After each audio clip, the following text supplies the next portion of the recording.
Good morning. Welcome to this online service of the White Bear Lake United Methodist Church. My name is Pastor John McBride, and together with Pastor Bill Lees, we thank you for joining us this morning. It is the mission of our church to provide nourishment for the hungers of life. It is our hope and our prayer that this service will nourish your soul so that you can nourish others in our community. Let's be in worship together.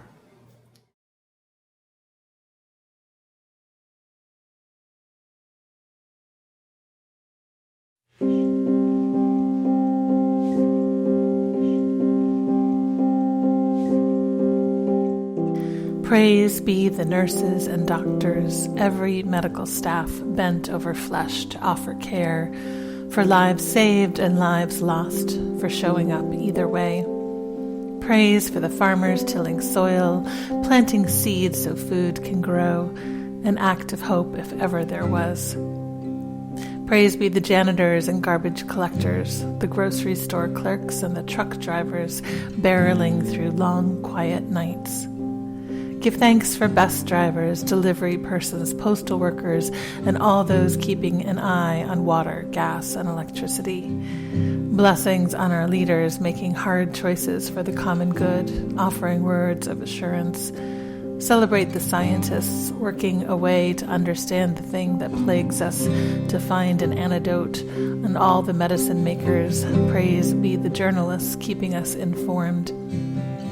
Praise be the teachers, finding new ways to educate children from afar, and blessings on parents holding it together for them. Blessed are the elderly and those with weakened immune systems, all those who worry for their health. Praise for those who stay at home to protect them. Blessed are the domestic violence victims on lockdown with abusers, the homeless and refugees. Praise for the artists and poets, the singers and storytellers, all those who nourish with words and sound and color. Blessed are the ministers and therapists of every kind, bringing words of comfort. Blessed are the ones whose jobs are lost, who have no savings, who feel fear of the unknown gnawing. Blessed are those in grief, especially who mourn alone. Blessed are those who have passed into the great night. Praise for police and firefighters, paramedics, and all who work to keep us safe. Praise for all the workers and caregivers of every kind. Praise for the sound of notifications, messages from friends reaching across the distance. Give thanks for laughter and kindness. Praise be our four-footed companions with no forethought or anxiety, responding only in love. Praise for the seas and rivers, forests and stones who teach us to endure. Give thanks for your ancestors, for the wars and plagues they endured and survived. Their resilience is in your bones, your blood. Blessed is the water that flows over our hands and the soap that helps keep them clean each time a baptism. Praise every moment of stillness and silence so new voices can be heard. Praise the chants and slowness. Praise be the birds who continue to sing the sky awake each day. Praise for the primrose poking yellow petals from dark earth. Blessed is the air clearing overhead so one day we can breathe deeply again. And when this has passed, may we say that love spread more quickly than any virus ever could. May we say this was not just an ending, but also a place to begin.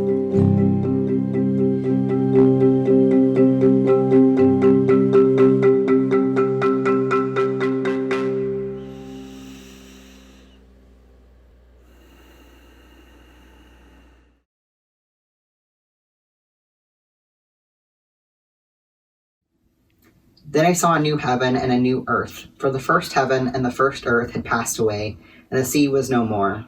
And I saw the holy city, the new Jerusalem, coming down out of heaven from God, prepared as a bride adorned for her husband. And I heard a loud voice from the throne saying, See, the home of God is among mortals. He will dwell with them, they will be his peoples, and God himself will be with them. He will wipe away every tear from their eyes. Death will be no more. Mourning and crying and pain will be no more, for the first things have passed away.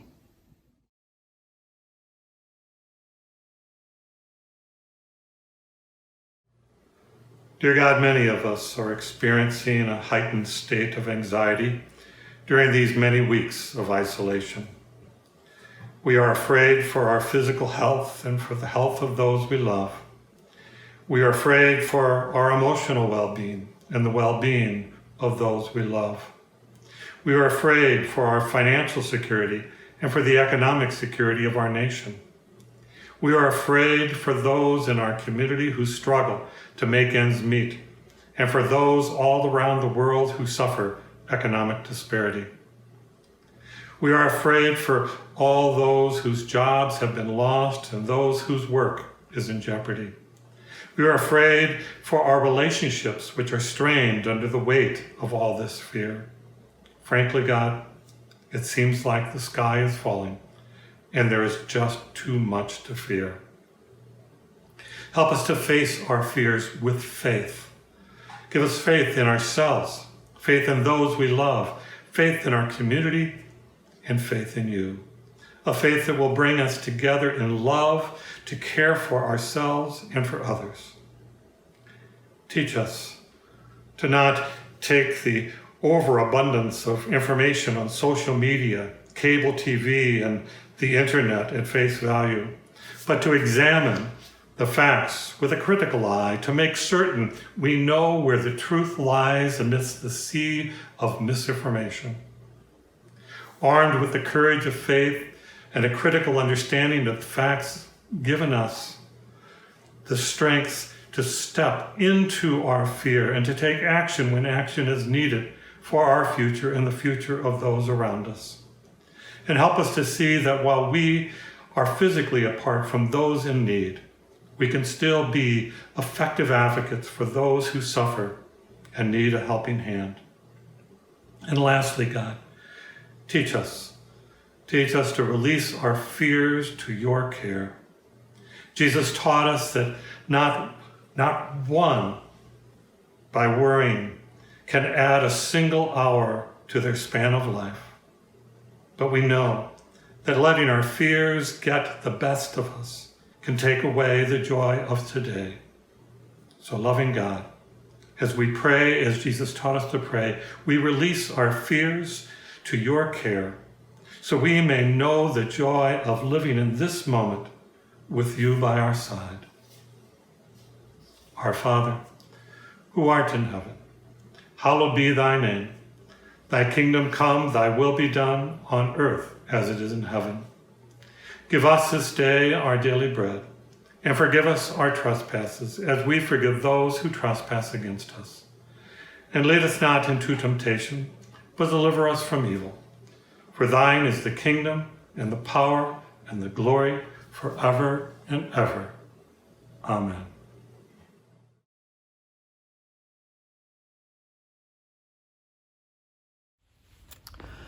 One of the first books I can ever remember reading on my own was the story of Henny Penny. Maybe you remember the story of Henny Penny. Henny Penny is a hen who's out scratching in the grass one day when an acorn falls off the tree and hits her in the head. And she decides that the sky must be falling. And so she sets out to tell the news to the king. Right away, she runs into Kakilaki, and she tells him the sky is falling, and she convinces him that he must go with her to tell the king. So they set off together, and soon they run into Ducky Lucky, and they tell Ducky Lucky the sky is falling, and Ducky Lucky believes them and joins them on their journey to the king. Next, they run into Goosey Lucy, and they tell Goosey Lucy the sky is falling. Goosey Lucy is also convinced and soon joins them to go on the way to the king. Next, they run into Foxy Loxy, and they tell Foxy Loxy the sky is falling. But Foxy Loxy tells them he knows a shortcut to the king, and they follow Foxy Loxy. Unfortunately, they follow him right into his lair, where he corners them and eats them all for lunch. And the king never finds out that the sky is falling. There are many people today who feel as if the sky is falling. There are so many things to be afraid of that sometimes even our real fears get blown up out of proportion and get completely out of control. Many people have fears about what's happening in our political life. Is this the end of the world as we know it? Others are afraid economically. And certainly in the times we're living in, there is much economic uncertainty, much to be worried and concerned about. Others are afraid environmentally. Is it realistic to think that life can go on for the next generation and for the generation after that? What can be done? They say that fear is the easiest emotion to tweak. And people have known that for a long time. Everyone from storytellers around the campfire to movie makers to campaign ad producers. They all play on our fears. That's why the horror movie, The Ghost Story, and more recently, dystopian fiction have been so popular. Dystopia is a word that describes an unimaginable future where either all of our rights have been taken away, or we're enslaved, or environmental degradation has progressed to such a point that for most species, life is no longer livable on this earth. Dystopia is one of those examples of imagining how the sky is falling. But sometimes fear comes from bad and sloppy biblical interpretation, as with the book of Revelation, the last book of the Bible. Very often, people have taken that book and tried to tease out of it something about what our own future is going to be like. They take the images and the symbolism of the book of Revelation, which come from another age and are hard for us to grasp. They take those images and they try to read into them some hint about what's happening in our world today, to try to predict or foretell what our future might be like. But actually, that wasn't the purpose of the book of Revelation at all. The book of Revelation was originally a book of hope. It was written in a time when Christians were undergoing terror and persecution.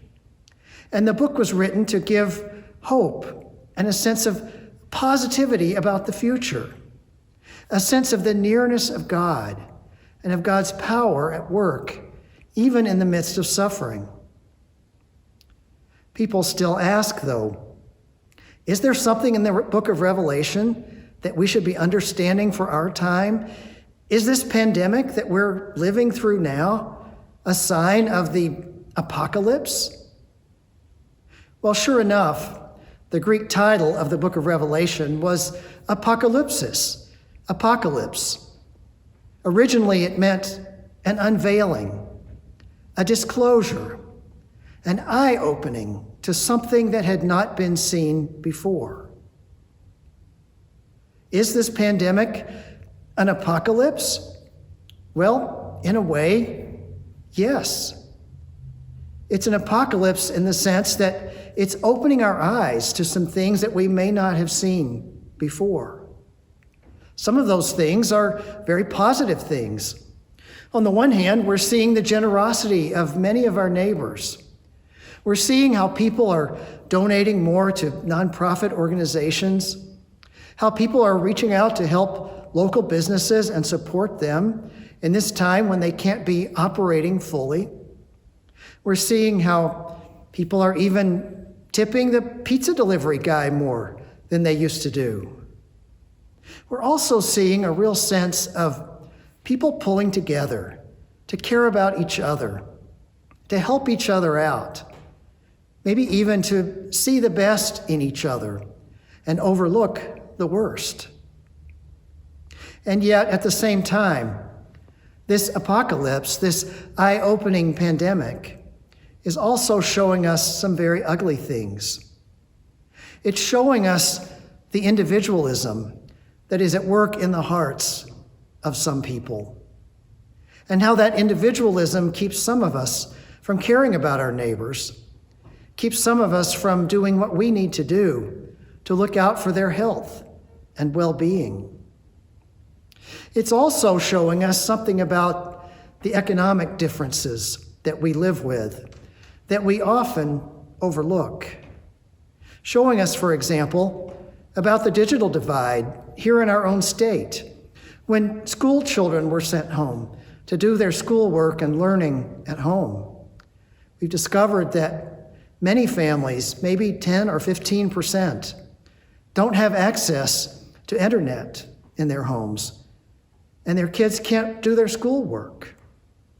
In some instances, it's because internet is simply not available in some rural areas. In other instances, the family simply can't afford to pay for internet and also keep a roof over their heads and food over their tables. And we're also discovering that those who are getting sickest and dying and finding themselves falling into dire financial straits are the ones who are already vulnerable, the ones who are already struggling. And the COVID-19 virus is even worse for them. We're discovering that sometimes it's people we depend on most who are suffering most. The people who work in the grocery stores, the people who deliver things to our homes. We're finding out that they are some of the lowest paid employees, that they have the fewest benefits and the least job security, many of them not even having one paid sick day per year. Maybe that's our own apocalypse, as we discover that some of those people we know by face, maybe even by name, are suffering so much because of this pandemic. So, what should be our response? I believe for us as people of faith, it has to be a twofold response. On the one hand, long-range hope, and on the other hand, immediate engagement. We have hope because we are people of faith. It's in our nature to have hope. And so we nurture the things in our lives that help us to trust in God, like connecting to church and worship in this way, taking time for prayer and reflection on God's presence in our lives and in the world, reading the Bible, thinking about how God has touched us in our own experience. At the same time, we engage. To engage can mean a lot of different things, and we do it because we love God and we care about our neighbors. And sometimes engagement may simply mean taking time to show care and concern for the neighbors who are around us. It may also be working for system changes, writing letters, making calls to our elected officials, doing what we can to help workers have better benefits, to help people have dependable health care, those who don't have it, and to do what we can to continue to care for the earth, our home that we all share together. For some of us, engaging may look like sewing masks. It may look like going out and picking up trash. It may even look like donating to a nonprofit organization that is having a helpful response in this time. We are limited in what we can do now, but we are by no means powerless. There are many ways to engage. Truly, in this time, though it is a time of fear, the sky is not falling. But this time does call us to be people who are driven not by our fears, but by our faith. In fact, we have to decide every day if we will be moved by our faith or by fear. Because courage means to do what you know to be right, even when it makes you afraid. I hope that we, all of us, will respond to this time by choosing courage and faith over resignation and fear. Amen.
Every Sunday at this time, we talk to someone in our community about how things are going for them during this unusual time that we're all living through. And today, I'm on the phone with Amy Swanson.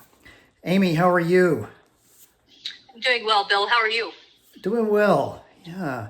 Tell us a little bit about how it's going for your family, and then why don't you tell us also about your work and how that's going? Certainly. So, as far as our family, we've been doing well. We're adjusting and adapting to a lot of new things, as I'm sure we all are. Working from home while also teaching school full-time. And of course, as many of you know, we are usually running around and fairly busy. And it's been really interesting to sort of have this moment to take pause and not be running around to all the kids' activities and to our different, work, travel, and so on. and really spend time together and good quality time together. So for that, we're really fortunate and thankful for. As far as work goes, I think, I tell people that coronavirus is really a real thing, and COVID-19 is especially real. And I think that a lot of folks have sort of settled into this false sense of they're not connected enough to it to really understand that it's really important that people practice social distancing and to do some of these things that they've been asked to do. And there's a false sense of security, I guess, around, what's really happening in the world, because it doesn't, or it hasn't impacted people directly. But through my work, I work for a startup company that's a healthcare company. We are hearing on a daily, weekly basis sometimes about the true impact of COVID-19 to not only frontline healthcare workers, so pharmacists and providers and nurses, and some really kind of horrifying and terrifying stories. But we're also hearing about the impact to patients who are dying alone in hospitals, to families who can't be with their loved ones and who can't, in many cases, conduct final rites or burials. And it's really been eye-opening to me to see just how this has cut across not only, different socioeconomic areas, but also geographic areas. And I just try to remind people, without sounding like I'm preaching, that this is a real thing. It's having a direct impact on lives, and many lost lives here in the U.S. And to please just remember that you don't have to have it personally impact you to have it, impact somebody or our population as a whole. Oh, that's good. Thanks. Good to hear that. A good reminder for all of us. I hope so. Yeah. Is there anything you'd like to say to the people who are listening today? Well, I'd like to, hope that everyone is safe and healthy and spending good quality time with their families. We certainly miss the interactions that we get through our church community and through just people in general right now. But we know that this is for a good cause. And so, if you're out there listening, you're adapting to all the new and different ways that we're doing things just like we are. As I mentioned to Bill, some of those things will stick and some of those won't. But it'll be interesting to see, how we navigate the world post-COVID, and hopefully that day will come soon. So stay healthy and well, and we hope to see you and everybody really soon. Thank you for talking with us, Amy, and all the best to your family, and say hi to everybody. We will indeed. Thank you so much, Bill. Take care. Thank you. Bye-bye.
It has been great to have you join us for worship today.